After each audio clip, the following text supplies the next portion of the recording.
dans l'Est de la République démocratique du Congo. Alors lui, c'est Maître Comme Musuluku. Maître Comme Musuluku, c'est d'abord un acteur politique, cadre du parti politique cher à l'honorable Marie Kouet Moutinga.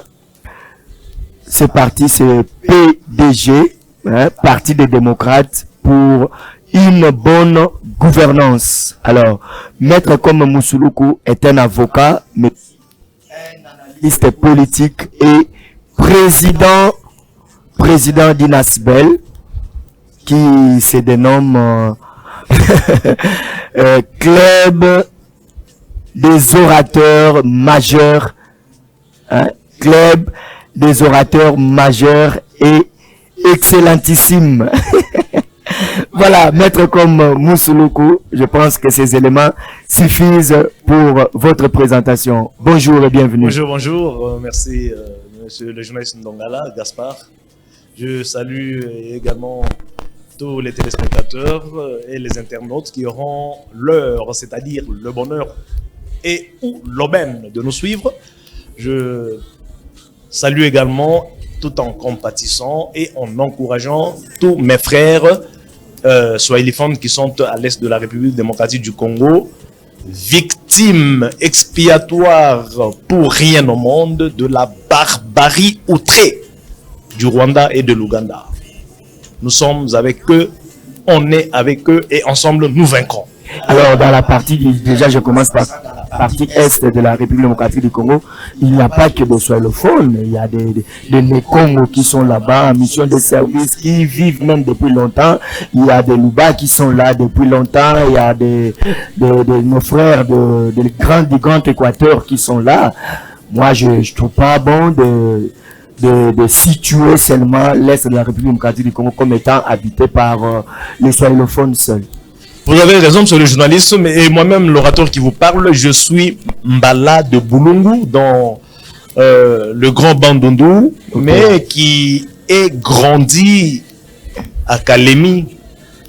À Kalemi, c'est là que j'ai été depuis ma tendre enfance jusqu'à l'âge adulte.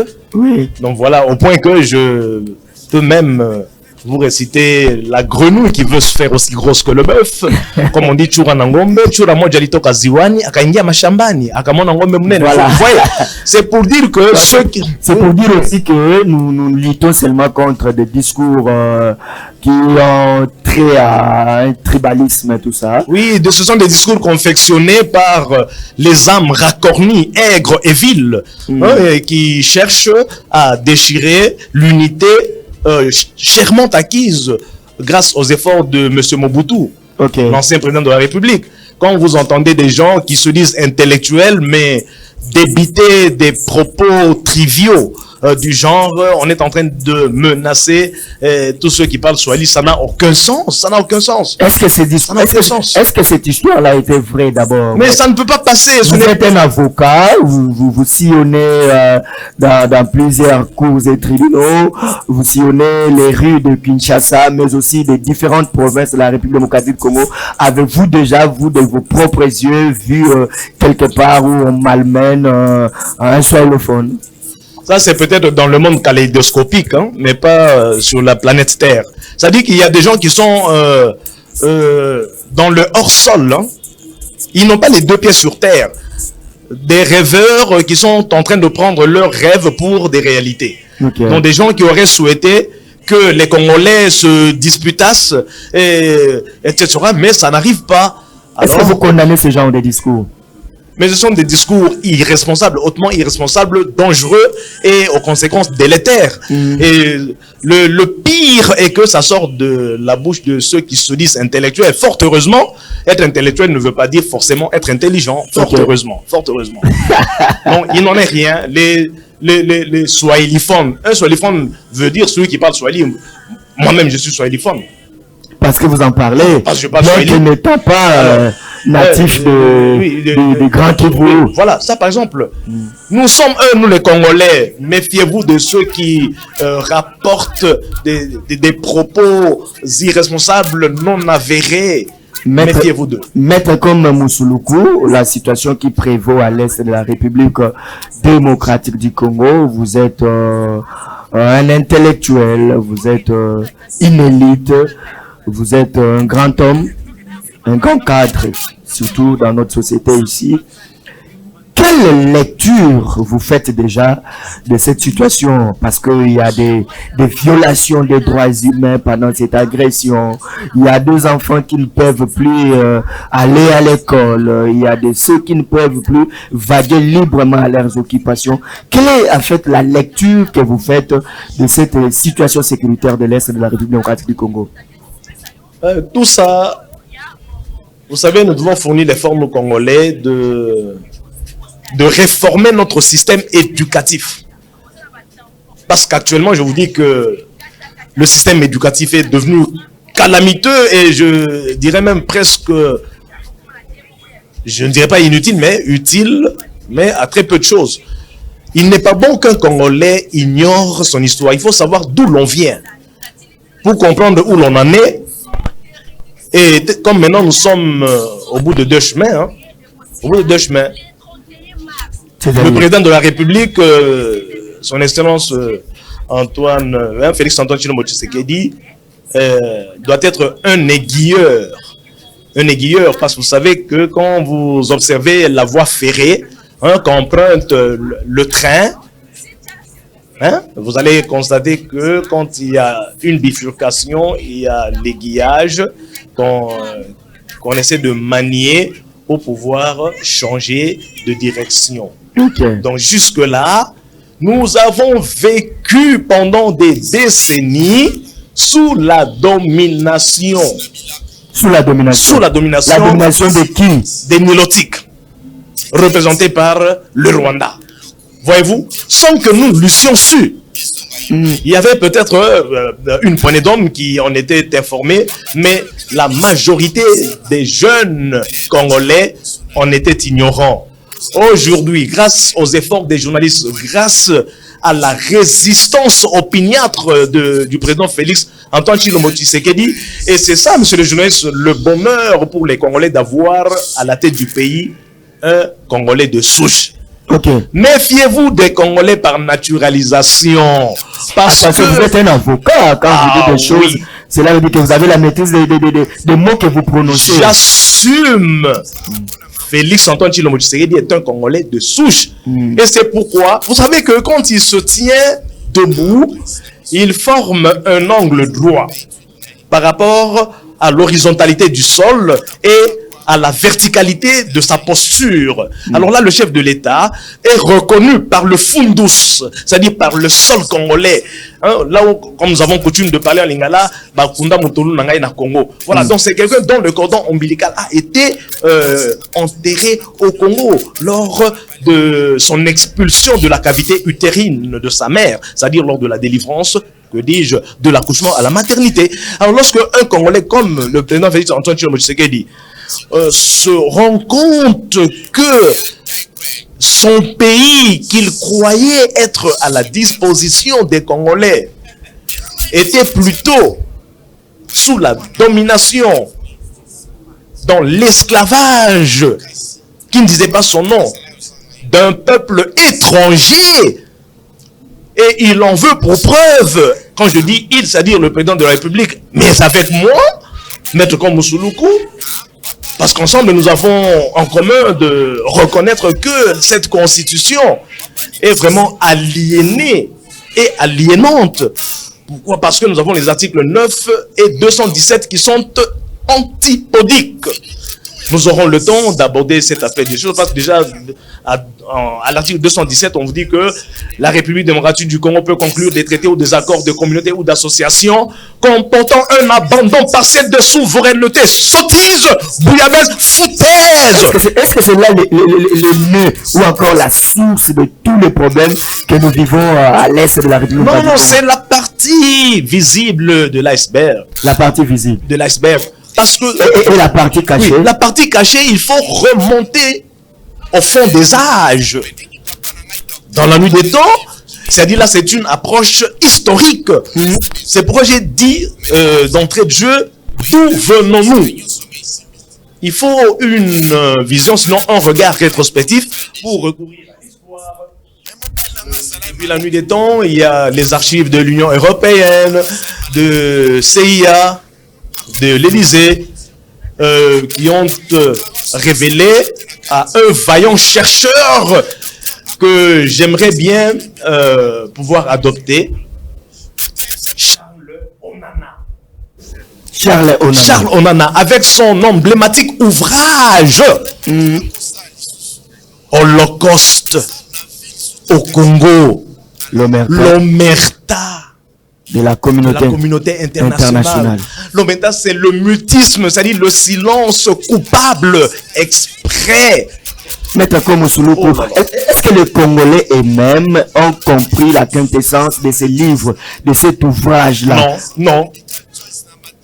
Quelqu'un qui n'est pas congolais, mais qui prend la cause des Congolais, qui plaide la cause des Congolais, qui se livre même à écrire, jusqu'à même à exposer sa propre vie. Mais apparemment, nous-mêmes Congolais, on n'a pas compris la quintessence de cet ouvrage. Mais on en est arrivé même à un point tel qu'il a été traduit devant le tribunal de Paris. Ok.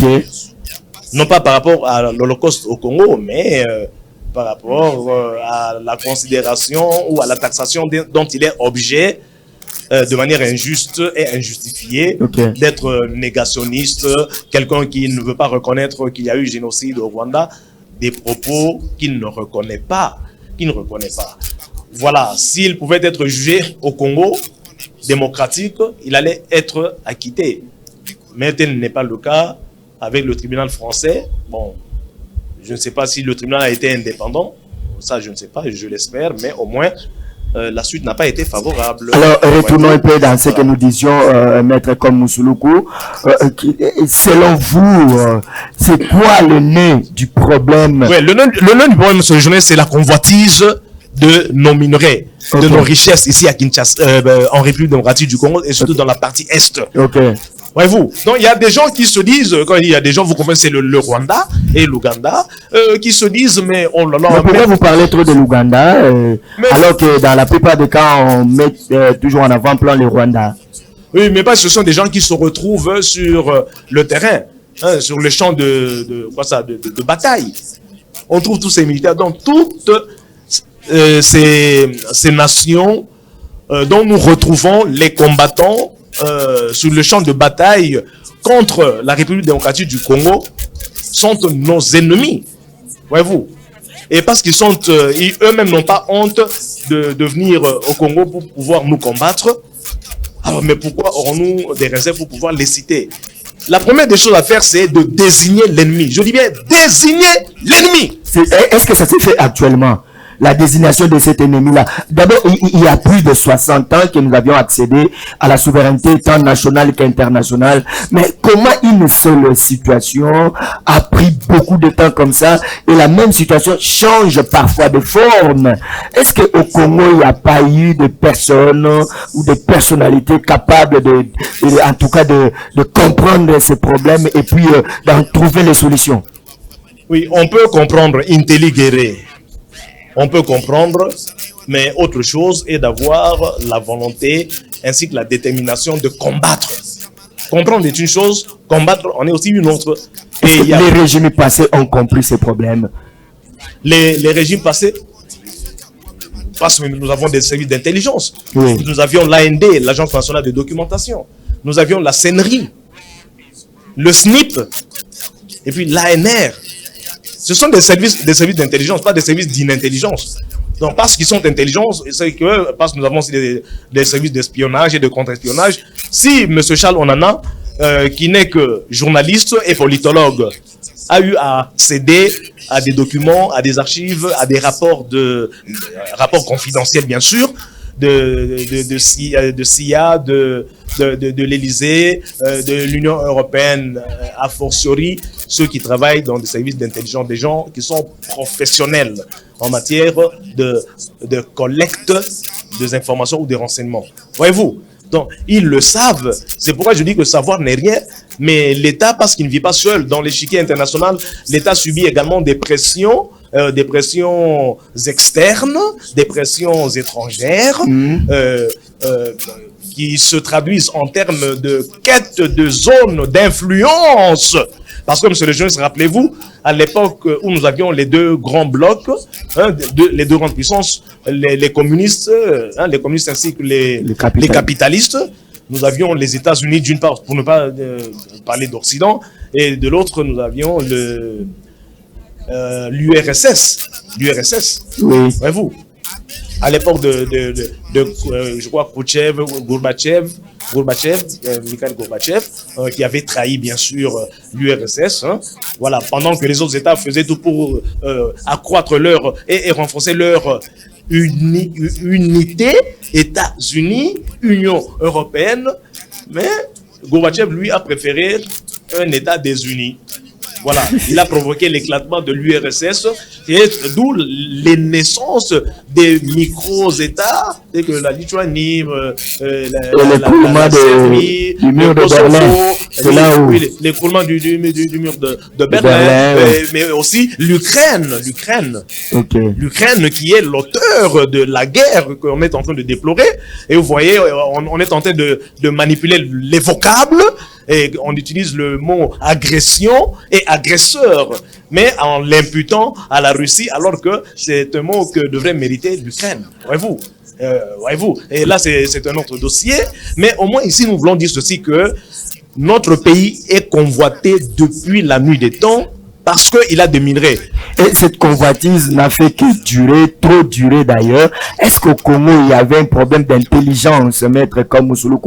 L'université congolaise forme plusieurs personnes. Chaque année, il y a des licenciés, des gradués, des docteurs qui sortent chaque année. Mais est-ce que toutes ces intelligences-là ne pouvaient pas trouver une solution au problème qui a duré dans l'Est de la République démocratique du Congo? Alors, il faut faire attention aux mots. C'est ce qu'on appelle la misologie, c'est-à-dire le galvaudage des vocables. Il y a des gens qui utilisent le vocabulaire de manière abattardie et puis amphibologique. Voyez-vous, par exemple, le terme ou le concept intelligence ou intelligent et puis intellectuel, c'est souvent confondu. Un intellectuel ou un homme intelligent. Oui. Est-ce qu'il y a une différence dans ça? Parce que vous savez que quand on dit oh là là, il n'y a pas beaucoup d'intellectuels au Congo, à l'époque de l'accession de notre pays à la souveraineté internationale et nationale, nous avions très peu d'intellectuels. Faisons par là allusion aux lettrés, ceux qui ont acquis le savoir académique. Et puis, quand on dit que ce sont des intellectuels, et on pensait qu'ils étaient intelligents. Voyez-vous, or Salomon, je ne répéterai jamais assez cette illustration de ce grand serviteur de Dieu, le roi Salomon, n'avait pas fait la faculté de droit, mais d'aucuns savent qu'il avait eu à juger parce que le roi était également juge, parce que in illo tempore non suspecto, l'empereur ou le roi prenait tous les pouvoirs qui se chevauchaient et puis s'entremêler, s'interpénétrer. Et il vivait presque une confusion de pouvoirs législatifs, exécutifs et judiciaires. Et en tant que roi, il était également juge, parce que le roi, c'est un chef de l'exécutif, et le juge, c'est le pouvoir judiciaire. Voilà que Salomon avait bien tranché le litige qui opposait deux mamans qui se disputaient un bébé. Voyez-vous? Alors, mais il n'avait pas fait la faculté de droit. Il avait de l'intelligence. Et c'est pourquoi dans 1 Roi chapitre 3, verset 9, monsieur le journaliste Gaspard Ndongala, vous allez lire là, Salomon dit, accorde à ton serviteur un cœur, non pas intellectuel, mais un cœur intelligent. Voyez-vous?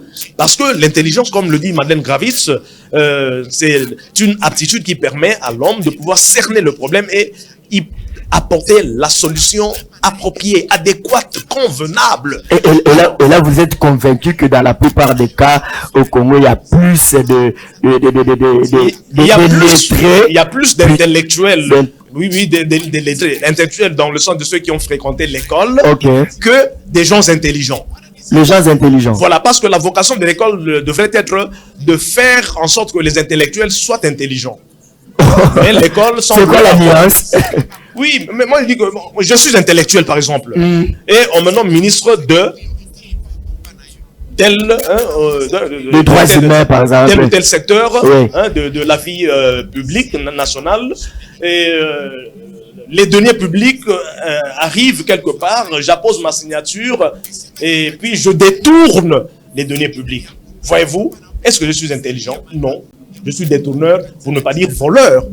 Un homme intelligent devrait comprendre que l'article 14 de la loi dite foncière dit ceci, ou du code foncier, la propriété, c'est un droit absolu et exclusif, reconnu à un titulaire, à son titulaire, c'est-à-dire au titulaire de droit de propriété, de disposer d'une chose d'une manière exclusive.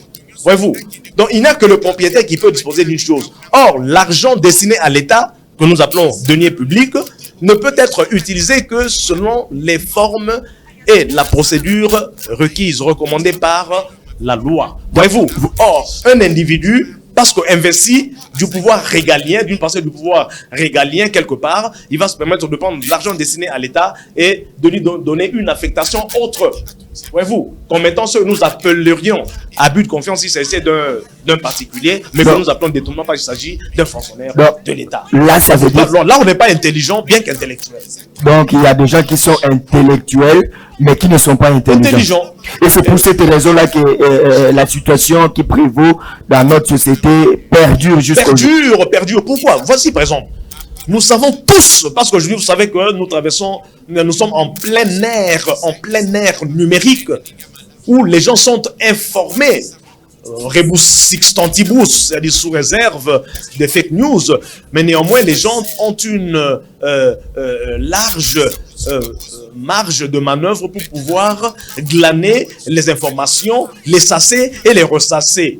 Voyez-vous, ça passe par les réseaux sociaux, ça passe également par certaines âmes qui peuvent être de bonne foi et souvent racornies. Mais ça passe également à la télévision. Voyez-vous, donc nous avons des informations partout, tout ce qui se passe comme événement sur Terre, on en est au courant. Alors, j'ai parlé des services d'intelligence. Quel est ce pays qui, nanti, pourvu de services d'intelligence, peut prétexter avoir ignoré le plan des impérialistes consistant à maintenir le Congo à genoux et l'Afrique à jamais à genoux. Les plans des impérialistes. Les impérialistes occidentaux. Mais ça, c'est quoi de tout? C'est un secret de Polichinelle. Et pour chercher la solution au problème de l'Est du pays, donc la République démocratique du Congo devait tourner plutôt ses regards vers ces impérialistes. Vers la source d'où nous vient ce mal. Okay. C'est comme lorsque le navire commençait à chavirer. Alors, les passagers qui étaient à bord avec leurs marchandises se dirigeant, je ne sais pas moi si c'est à Tarsis ou à Nive. Les gens qui se dirigeaient à Tarsis, oui.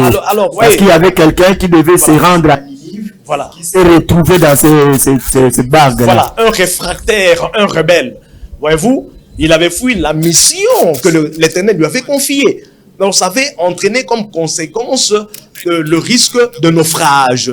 Alors les gens qui étaient à bord du navire se disent non, d'où nous vient ce malheur? Qui nous attire ce malheur? Voilà la question qui fut posée dans le navire. Mais les prélats catholiques se posent la même question, les gouvernements se posent la même question, la population nous-mêmes nous posons la même question. Mais et quand on se pose cette question-là, qui nous attire le malheur? Les prélats, par exemple, pour eux, pensent que pour déceler ce problème, il faut que nous allions dans un dialogue, par exemple. C'est ça le chemin.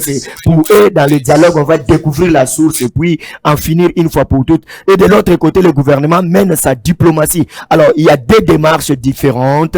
Selon vous, laquelle a touché le nez du problème? J'ai entendu dire d'une manière péjorative et sarcastique de la part d'un certain prélat que n'importe qui peut devenir président de la République, mais c'est pas n'importe qui peut devenir prêtre. Insinuons par là, avais-je cru, que pour être président de la République, les aptitudes intellectuelles ne sont pas plus en compte. Le critère prépondérant, primordial, initial, fondamental et fondateur. Mais, à l'inverse, pour devenir prélat, il faut être apte intellectuellement, etc. Et à partir de ce propos, j'ai cru que tout prélat était intelligent. C'est ce que j'ai cru. Or, l'intelligence consiste à faire montre d'aptitude, à décerner le problème et à pouvoir trouver la solution appropriée. Maintenant, voici la question. Voilà. Face aux besoins de trouver la paix, la pacification de la vie nationale. Voyez-vous? Est-ce que... Et face à ce besoin, on s'est posé la question. Se poser la question n'est pas mal. Mais trouver la réponse, c'est ça le problème. Entre le chef de l'État ainsi que Mme Wagner, la ministre des Affaires étrangères, et les prélats, qui ont trouvé la bonne réponse à cette préoccupation tendant à obtenir la pacification, le soulagement de la misère congolaise. Et c'est à vous de répondre. Voilà. C'est à vous de répondre maintenant à cette question. Voilà. Maintenant, la réponse est claire. Lorsque les clergés se sont rendus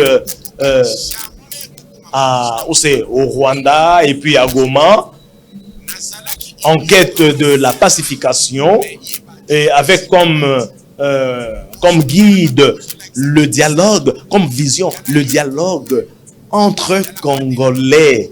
Mais c'était une mauvaise orientation de leur action. Dialogue entre Congolais, on voit le président rwandais, on prend... Non, il n'est pas congolais, il n'est pas congolais. On voit par exemple le président du Congo en face, et tous ces gens-là. Ce sont des éléments d'extranéité. Mais les prélats, quand on dit que les Congolais doivent dialoguer, c'est ce qu'ils ont dit, ils doivent dialoguer. Alors le temps de dialoguer, ils se retrouvent à l'étranger. Et à l'étranger, là, ils vont entrer en contact avec Kigali. Voilà, comme si... Pour eux, c'est là la source. Voilà, pour eux, c'est ça. Pour eux, c'est ça. Toucher à la source, peut-être. Alors, or, l'intelligence consiste non seulement à se poser la question, mais également à trouver la réponse. Donc, ils ont donné une mauvaise réponse en se dirigeant là où il n'y a pas de problème. Notre problème ne se trouve pas au Rwanda. Vous voulez dire maintenant que la diplomatie a gagné? C'est la diplomatie qui a fait preuve d'intelligence. Je ne parle pas d'intellectualisme, mais d'intelligence. Oui. Et le peuple congolais n'a pas... les éléments qui vous... Oui, voilà. Les éléments sont les suivants. Eux-mêmes les prêtres, parce que nous en sommes l'émanation du point de vue de la formation scolaire, nous ont appris ceci dans la langue savante. Et quand il dit la langue savante, monsieur le journaliste, vous devinez ce que c'est. Le latin. Causa sublata tolitur effectus. Qui veut dire, une fois la cause est supprimée, les effets disparaissent. La cause est supprimée, les effets disparaissent. Voilà. Nous voyons la fièvre. Aucun médecin intelligent, pas intellectuel, aucun médecin intelligent ne peut administrer une thérapie par réflexe, sans réflexion, à un patient qui vient avec les symptômes fébriles et puis fiévreuses. Non, il va renvoyer le malade au laboratoire en vue du diagnostic, que l'on découvre la cause à l'origine de la fièvre. Descendons un peu sur terre, maître comme Souloukou. Ne nous amenez pas un peu dans le firmament. Revenons ici. En quoi la diplomatie aujourd'hui a-t-elle emporté sur les dialogues voulus par... La diplomatie a,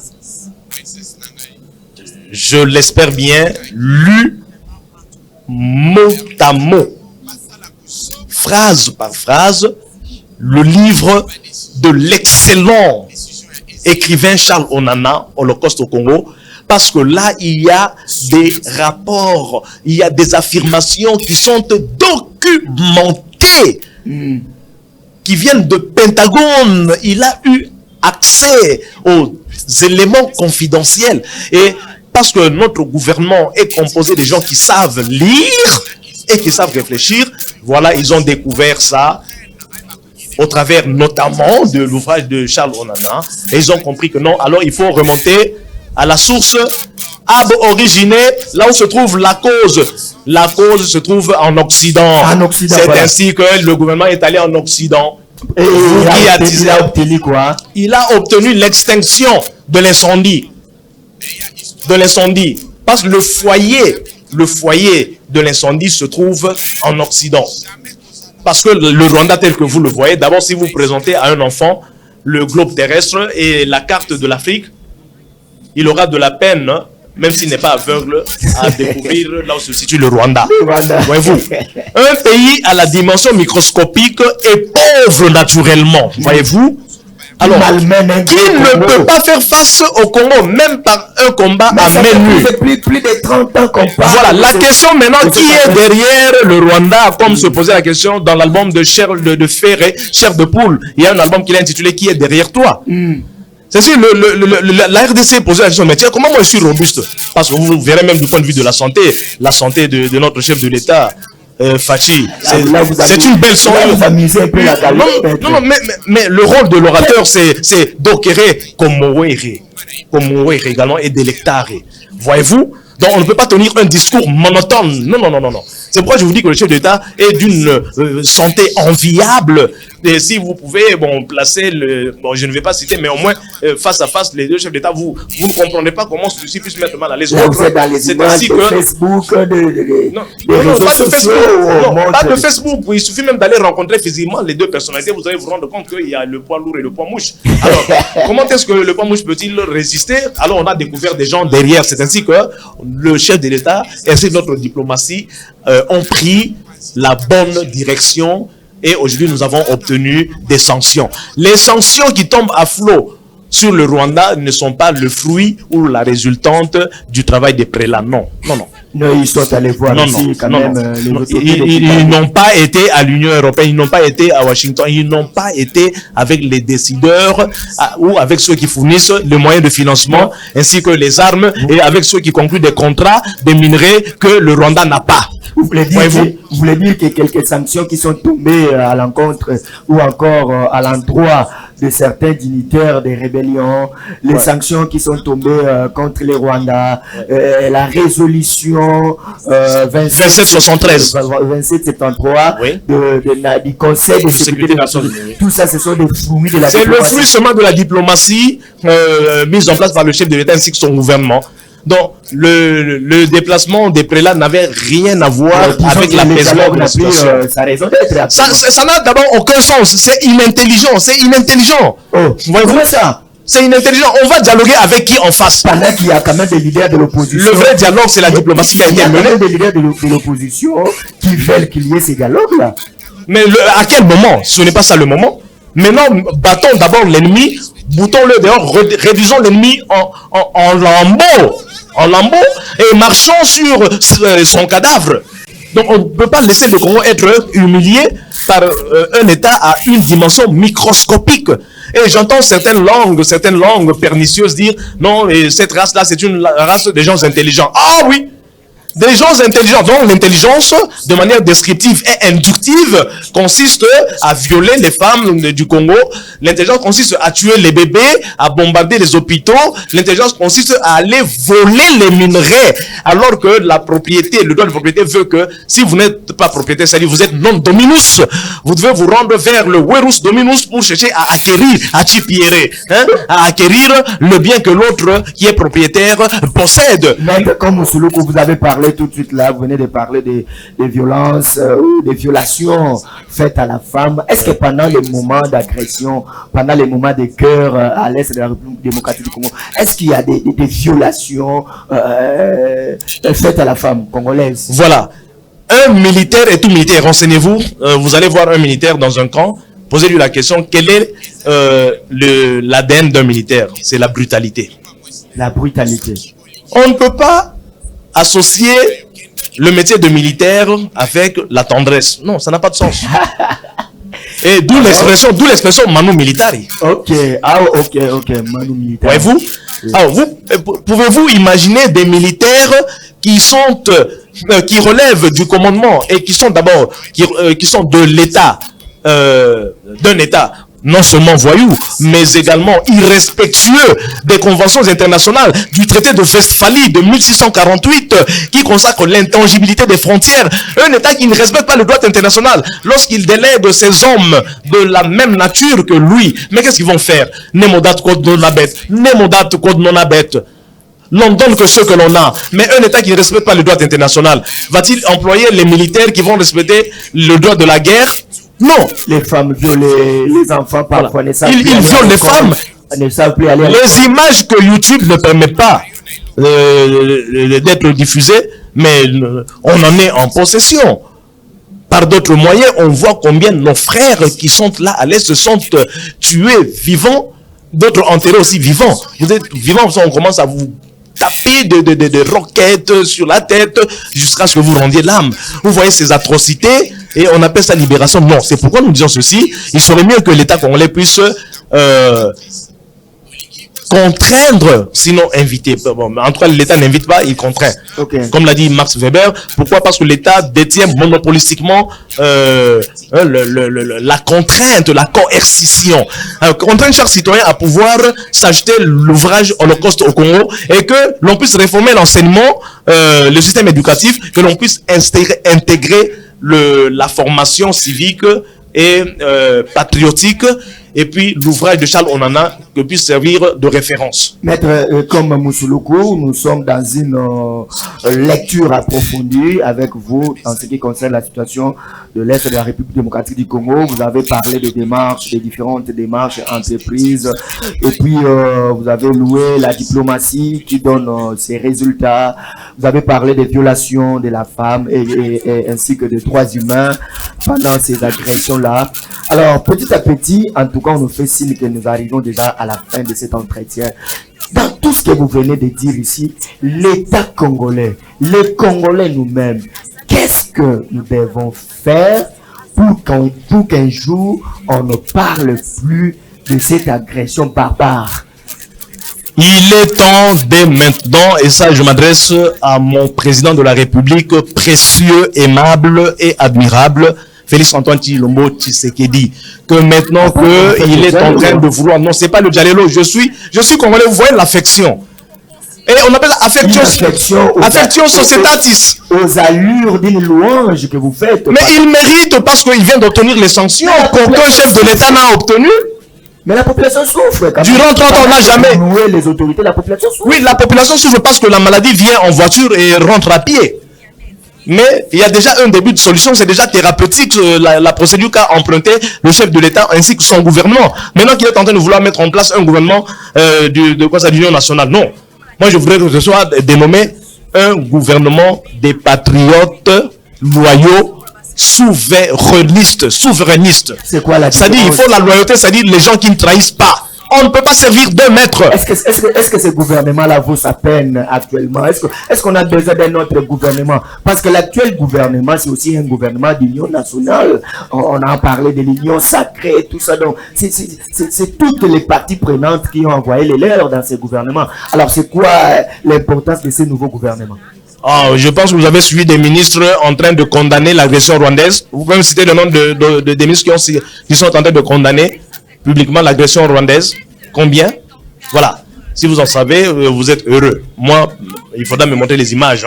Que voici tel ministre s'est levé, il a condamné l'agression rwandaise. Voici les résolutions de deux qui ont eu à condamner cette agression. Voilà. Alors, ce gouvernement-là est vraiment important et opportun. Ok. Maintenant, le critère de sélection, il faudra qu'il s'agisse des Congolais, non pas par naturalisation, mais plutôt des Congolais de souche et qui soient loyaux et patriotes, à l'instar des Ouazalendo. Merci beaucoup, Maître Moussoulou, pour vos mots de la fin. Restez branchés sur la RTVE. Je n'ai pas lâché le mot de la fin parce que la présidente de mon parti, Mme Marie-Kate Moutinga, m'a chargé de pouvoir adresser ces mots de compassion et de soutien à tous nos frères et à toutes nos sœurs qui sont en train de subir les affres d'agression à l'Est. Voilà. Et veuillez rejoindre le parti PDG et vous allez découvrir cette femme prodigieuse qui est Marie-Kate Moutinga. Merci. Nous vous remercions, mesdames et messieurs. Restez branchés sur les antennes de la RTVE. La République démocratique du Congo est nôtre. Que chacun de nous, dans n'importe quel travail qu'il fait, en tout cas, se batte pour que l'intégrité reste intacte. C'est celle-là que nous allons léguer à nos enfants et à nos petits-enfants. Merci à vous de nous avoir suivis. C'était une lecture approfondie de la situation sécuritaire de l'Est de la République démocratique du Congo avec Maître comme Moussoulou. Merci à la grande équipe. Restez branchés.